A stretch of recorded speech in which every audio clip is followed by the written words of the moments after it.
उप प्रवर्तक श्री सुभाष मुनि जी महाराज साहेब आदि ठाणे ऐसा जैन सभा शिवपुरी में विराजमान है। इस अवसर पर डॉक्टर अर्चना जी महाराज साहेब आदि ठाणे भी वहां पर उपस्थित रहे। आज महाराज साहेब ने अपने प्रवचनों से श्रावकों को निहाल किया। आइए सुनते हैं इस अवसर पर महाराज साहेब ने क्या कुछ फरमाया।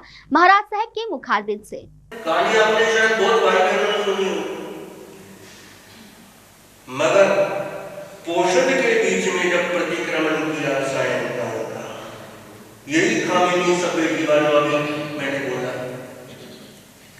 तब उन्हें ध्यान आया कि मैंने 84 लाख जीवा योनियों से तो क्षमा याचना कर ली, लेकिन तब तक मेरी क्षमा अधूरी है जब तक चंड प्रद्योत से क्या नहीं मांगा। अब चंड प्रद्योत हथकड़ियों में बंधा है, पीढ़ियों में बंधा है, क्योंकि पराजित करके एक राजा दूसरे राजा को ले जा रहा है। और जिस समय पोषण के वस्त्रों में, पोषण आप सबने की समाज के वस्त्रों में चंड प्रद्योत के सामने महाराज उदयन ऐसे इस मुद्रा में गए, करबद्ध मुद्रा, और कहा मित्र क्षमा चाहता हूं। तो चंड प्रद्योत हंसने लग गया और उसकी हंसी के बीच में एक कटाक्ष था। कटाक्ष आप समझ सकते हो, हथकड़ियों बेड़ियों में बांधा हुआ है और मुझे क्या कह रहा है, मित्र कह रहा है। तब चंड प्रद्योत ने कहा था, तेरे जैसा मित्र हो तो क्या कहना, कि देख ऐसे मित्र ने मुझे कैसे आभूषण क्या किए, आभूषण भेंट किए। तब महाराज उदयन के मन में विचार आया कि ये सही कहता है। एक तरफ तो मैंने इसे बंधनों में बांधा हुआ है और दूसरी ओर मैं इससे क्या मांग रहा हूं, क्षमा मांग रहा हूं। तो मेरी ये क्षमा केवल एक नौटंकी है, मेरी ये क्षमा केवल एक दिखावा है, और उसी समय बंधनों से क्या कर दिया, बंधनों से मुक्त कर दिया, मुक्ति नहीं किया, उसका जीता हुआ राज्य भी उसको क्या कर दिया, वापस लौटा दिया। ज्यादातर ये होता है कि हम तोते की तरह से शब्दों को रटते हैं, लेकिन स्वामी विवेकानंद ने एक जगह पर एक बात कही थी कि धर्म क्या है, अंधानुकरण का नाम धर्म नहीं। अंधानुकरण का मतलब भेड़ चाल, कि जैसे सब कर रहे तो हम भी कर रहे थे।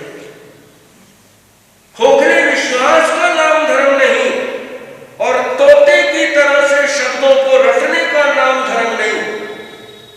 तकरीबन हम पंक्तियां बोलते हैं कि मिट्टी में सब भूसू, कि भगवान मेरी सबसे मैत्री है, हम झूठ बोलते हैं। कहां मैत्री है सबसे? उस समय ख्याल कीजिए कि किस किस को परेशान करने में हम लगे, किस किस की टांग खींचने में हम लगे, कौन कौन से हमारे प्रतिद्वंदी हैं, कंपटीटर हैं। अकेले आप सड़क पर ही ओवरटेक नहीं करते, गाड़ी चलाते हैं तो हम संत लोग तो कभी हमें कच्चे में उतरना पड़ता है। किसकी वजह से? एक गाड़ी दूसरी गाड़ी को क्या कर रही है, ओवरटेक कर रही है। आप केवल रोड पर ही ओवरटेक नहीं करते, आपकी कोशिश होती है जिंदगी में भी हर किसी को क्या करते जाना है, ओवरटेक करते जाना है। और मजा आपको इसी बात में आता है कि मैंने किसी को पछाड़ दिया, मैंने किसी को पटकनी दी थी। आपके लुधियाना में पतंगे उड़ती है, बहुत उड़ती है, और एक बच्चा तो ऊपर से लेने गया तो छत पर आई कोई कच्चा, बहुत आती है, रूपा मिस्त्री गली में बहुत आती है। और यहाँ पर लोड़ी की जगह उड़ती है, लोड़ी। मैंने सुना पूरा लुधियाना का आसमान किससे भर जाता है, पतंगों से भर जाता है।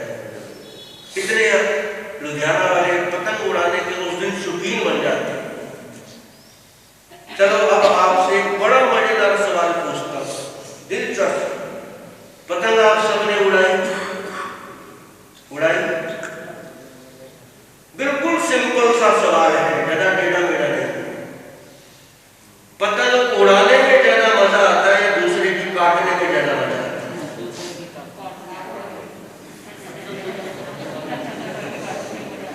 बस यहीं से मन की बदमाशी को पकड़ लो, इतनी सी बात से पकड़ लो आप। इतना उड़ाने में मजा नहीं, जितना दूसरे का मजा खराब करके आपको मजा आता है।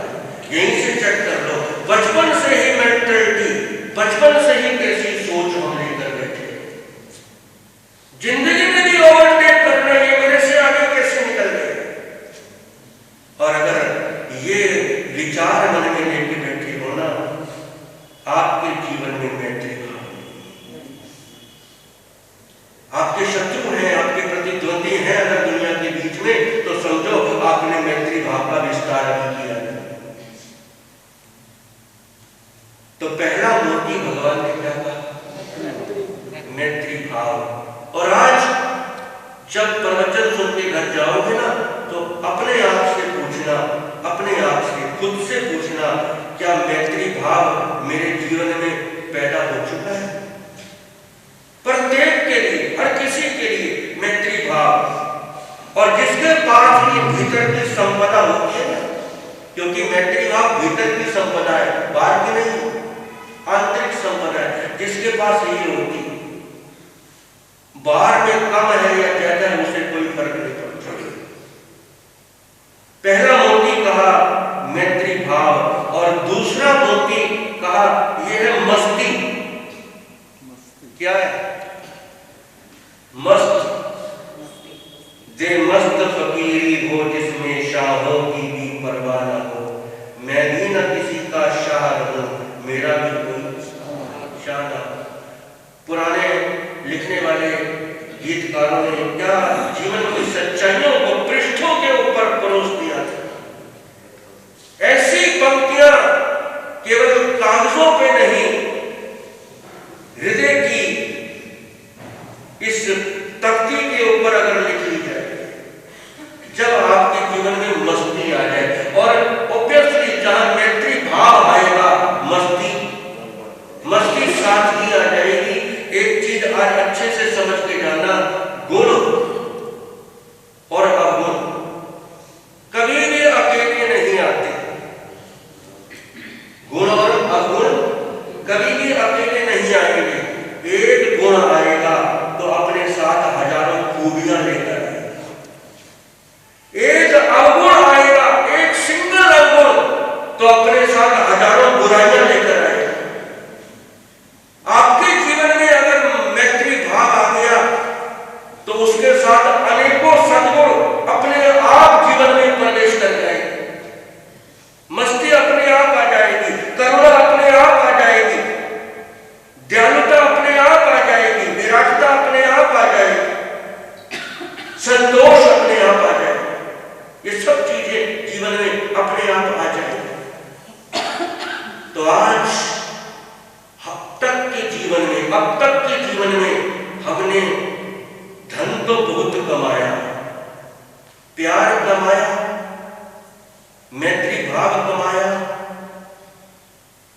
इस पर फोकस करना है। और मेरी पंक्तियां यही कहती हैं, धन वैभव तो पाया लेकिन मन का चैन न पाया, मन का चैन न पाया। धन वैभव तो पाया लेकिन मन का चैन न पाया, मन का चैन न पाया। इन अखियों को खुद ही हमने कितने बार रुलाया, धन वैभव तो पाया लेकिन मन का चैन न पाया, मन का चैन न पाया। कागज के फूलों में तुम ढूंढ रहे खुशबू को, कागज के फूलों में तुम। लुधियाना से विकास की रिपोर्ट।